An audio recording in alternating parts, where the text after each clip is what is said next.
Finally, Dad's gone. What a relief. He was a stubborn old man with money, but he was nothing but an annoyance.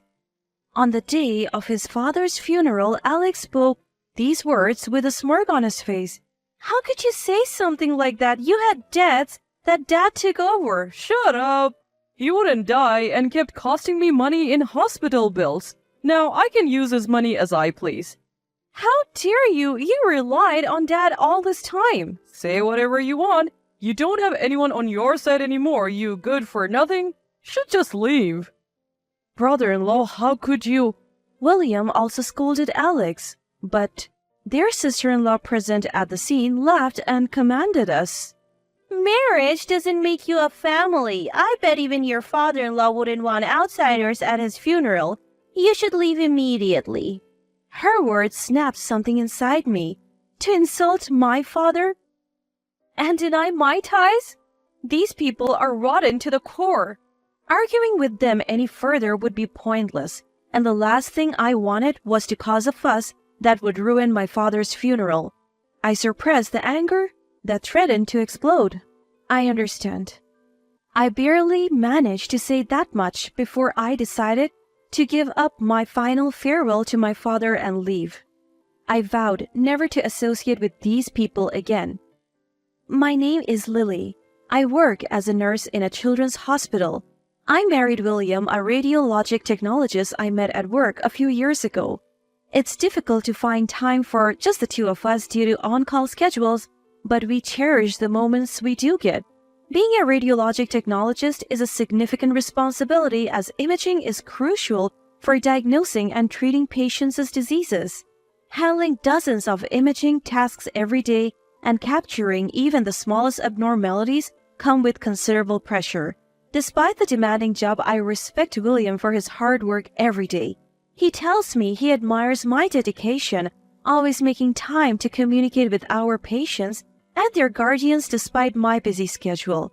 Once upon a time, I could hardly believe I would be of such help to others, nor did I dream that such happy days were in my future. My father worked for a major trading company. When I was a child, he often worked abroad, leaving my mother, Alex, and me to fend for ourselves at home.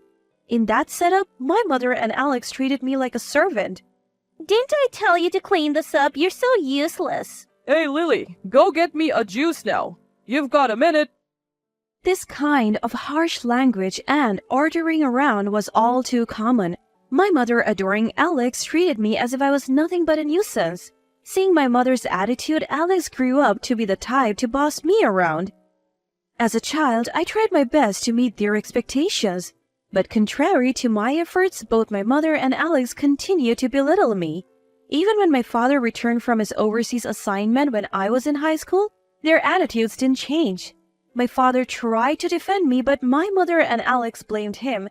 I raised these two all by myself while you were gone. You didn't lift a finger to help, and now you're going to complain? Just because you're back now doesn't mean you get to play dad. We have our own dynamics here. We managed fine without you. Don't act all high and mighty. My father argued with them, but no resolution came. Then the focus of their anger shifted from my father, who provided for the family, to me. Seeing this, my father couldn't confront my mother and Alex, fearing it would make things worse for me. Despite his presence, he regretted that he couldn't change my mother and Alex's attitude, and he tearfully apologized to me. I'm sorry. But just his being there saved me. Being treated by my mother and Alex as a useless and nuisance, I lost sight of my self-worth, feeling as if I were in a dark tunnel. But then my father said to me, Lily, you're not useless. You're not a nuisance. You're our family, and you're a good person who belongs here. Just these words were enough for me. Even when my mother and Alex belittled or ordered me around like before, just knowing that my father was there, my heart wouldn't darken. Then, when I was about to graduate high school, my mother told me to start working after graduation, forbidding me from going to college. All the while Alex, who barely studied, got to go to a private university and goof around. But even then, my father wouldn't stay silent when my mother tried to single-handedly crush the options for my future. My father asked me, what I wanted to do and told me that I could decide my own future. Having been at the beck and call of my mother and Alex for so long, I hadn't even thought about my future. But at this point, I seriously considered what I wanted to do. I wanted to do a job where I could be of help to people, so I decided I wanted to become a nurse. When I voiced my desire, my father secretly arranged for me to go to nursing school, paying the entrance fees and arranging a place for me to stay, all without my mother or Alex noticing. And so I was able to enroll in nursing school without a hitch. Since then, I have only returned home when my mother passed away. But even after I went to nursing school, I kept in touch with my father. When I secured my first job, passed my national exams, started dating William, and even when we decided to get married, my father was over the moon. He was as happy for me as if these were his own achievements. On the other hand, I was worried about him being all alone at home. But he insisted, I'm fine, really. brushing off any concerns I voiced. My father, who never showed any signs of weakness, mentioned one day on the phone that he was experiencing a bit of pain around his midsection. Even though he said it was just a bit painful, I knew he was probably downplaying it. I suggested that he should visit the hospital. Days later, he informed me that his endoscopy showed no issues. I felt relieved at the news, but my husband William was skeptical. He said that there could still be a problem that wasn't detectable with just an endoscopy and suggested a cancer screening as a precaution. I relayed this to my father and urged him to go for it. And then the results came in. My father had pancreatic cancer. While it was a shocking revelation, we were told the cancer was still at a stage where it could be surgically removed. So my father was admitted for surgery. The news had initially plunged me into darkness, but luckily the operation was a success. When William and I visited him in the hospital, although his fatigue was evident, he greeted us with a smile.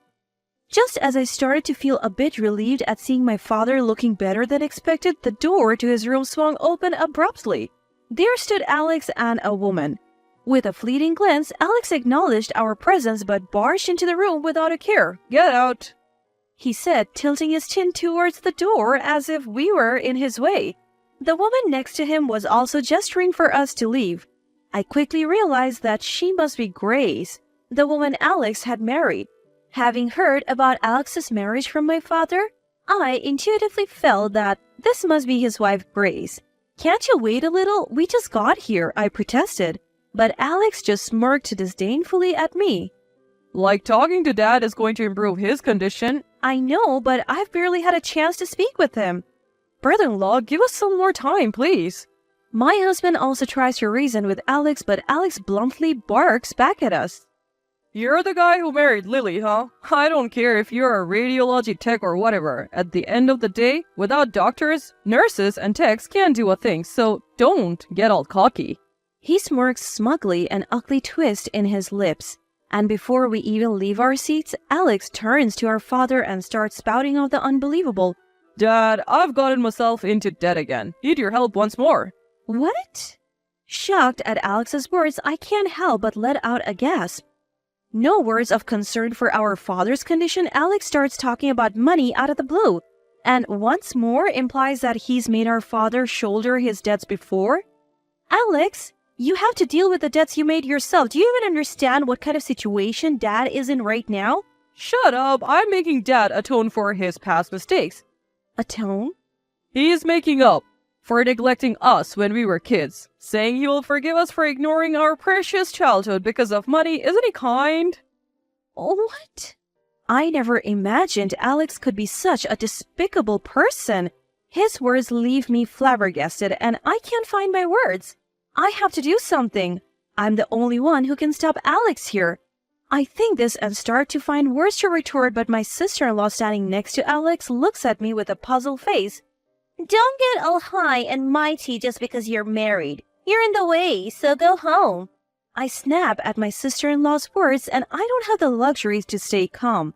That's enough. Forgetting that I'm in a hospital room, I can't help but raise my voice. Lily, stop. William quickly stops me, and I'm taken aback. It was then. Lily, you should go home for today. Our father quietly said so and gave us a listless smile. Thank you for today. You can come again some other day. Hearing our father's words, Alex and his wife looked triumphant. I couldn't shake off the unease of leaving father and Alex and his wife alone. However, feeling guilty about shouting in the hospital room, I felt I couldn't argue here any longer and left the hospital room. A few days passed with worry about father and Alex's relationship, and one day, my father developed complications.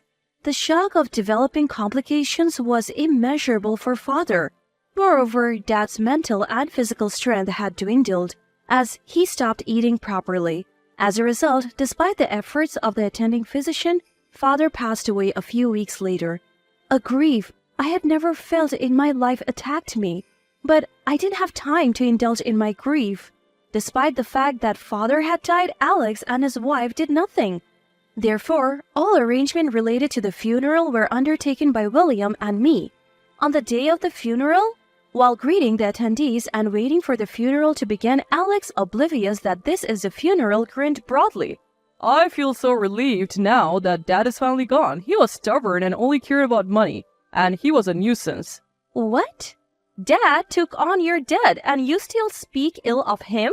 Shut up. His medical bills were just too much, and now I can finally use his money as I please. How could you, after all you've taken from Dad? Say whatever you want. No one's on your side anymore, so get lost. My own brother-in-law, I can't believe this. Even as William defended me, our sister-in-law smirked and gestured us away. Married into the family doesn't mean you're actually part of it. I bet even your father-in-law wouldn't want outsiders sticking around. Go home. Hearing her words, something inside me snapped. To disrespect my father and to dismiss my connection to this family? These people were beyond redemption. There was no point in arguing with them. And the last thing I wanted was to disrupt Dad's funeral with a scene. I swallowed down my boiling anger. Fine.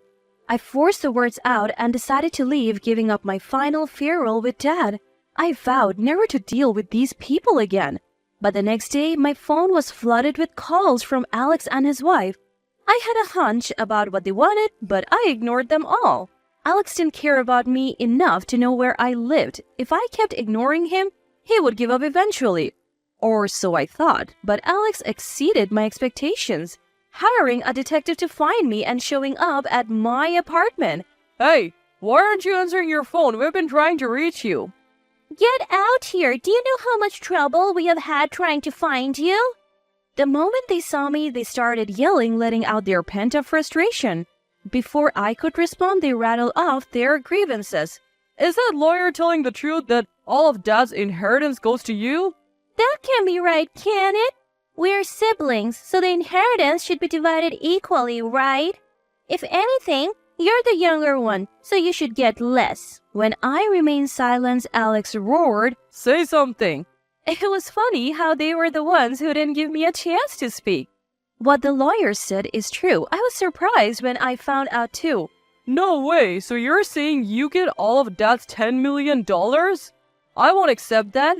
Whether you accept it or not doesn't matter, Alex. This has already been decided. You think you can talk back to me? You've always been useless and you couldn't even help Dad when he needed it. You should just do as I say for the rest of your life. Alex was hell-bent on acquiring the inheritance by any means necessary, refusing to face the inconvenient reality, but his attempts were futile. After all, our father had expressly excluded Alex from the list of heirs. Whether Alex accepts it or not, it doesn't matter. This is already settled. No way. Lies? Alex, you made Dad pay off your gambling debts, calling it atonement. Plus, you used Dad's stockholder benefits without permission and sold its belongings. Also, Dad had taken measures to ensure that Alex could not inherit his property, citing insults from Alex and my sister-in-law among other reasons. What you guys did is enough to lose inheritance rights. Get it and leave. Don't ever show up in front of me again. Alex and his wife, who had been furiously screaming, seemed to finally grasp the reality as they listened to me. Proof of this was their faces turning ashen. Leaving them to their distress, I started to return to my room, but my sister-in-law pleaded with a voice similar to a scream. Wait, please share the inheritance with us. Even now, my sister-in-law begged for the inheritance when I shot her a cold look. She started babbling even without being asked. We thought we would get Dad's inheritance, so we bought a condominium in the Highlands. Huh? We borrowed money from a pretty risky source, thinking we could pay it back quickly. If we don't return it soon, the interest won't be a joke. Please share the inheritance with us. Apparently, not only did Alex and his wife buy a condominium in the Highlands, but after Dad passed away, they lived a life of luxury, gambling more than usual and splurging on brand goods. That's not my problem, I said. Upon hearing this, Alex shouted in panic. You have always done what I said, right? You should just obey me. When was that? Through my job, I've met a husband with whom I can respect each other and contribute to society. I'm different from the person I was then. Don't you think you can have it your way with me forever? As I raised my voice to match Alex, he fell to his knees on the spot and still clung to me in tears. Alex is asking for help as a family, and you should help him. My sister-in-law also raised her voice and appealed to me, but I spat out sharply. Weren't you the one who called me a stranger after insulting Dad and denying my relationship with him? I have no obligation to help you guys anymore. What? How dare you? If you keep loitering, I'll call the police. Are you okay with that? At the mention of the word police, Alex and his wife disappeared from our sight as if running away. Afterwards, at the memorial service, I met relatives and heard a stream of complaints about Alex. Alex and his wife had been appalling at Dad's funeral with sloppy speeches as funeral organizers and lack of proper manners, leaving all the relatives dumbfounded. Apparently, after a lawyer told Alex he had no inheritance rights, he went around asking all the relatives to tell him where I was, but no one told him, so he had to hire a detective. But when my plans fell through, even after hiring a private investigator, Alex was reduced to begging our relatives for money, his head bowed in desperation, I heard. Still, our relatives, disgusted with Alex and his wife, refused to lend them any money. It seems they ended up fleeing somewhere without anything but the clothes on their backs to escape from their debtors. And now, months later, apparently Alex and his wife are still stuck in a loop, constantly running whenever their debtors catch up with them. I imagine his wife must be sick of such a life, but she can't make a living on her own. No doubt, she is unable to leave Alex and they must be quarreling daily. On the other hand, William and I, unable to attend my father's funeral, visit his grave once a month. Thanks to my father's support, I have been able to become a nurse, and I found William the love of my life through this career. I plan to appreciate him every day and continue to do my very best, whatever that may be.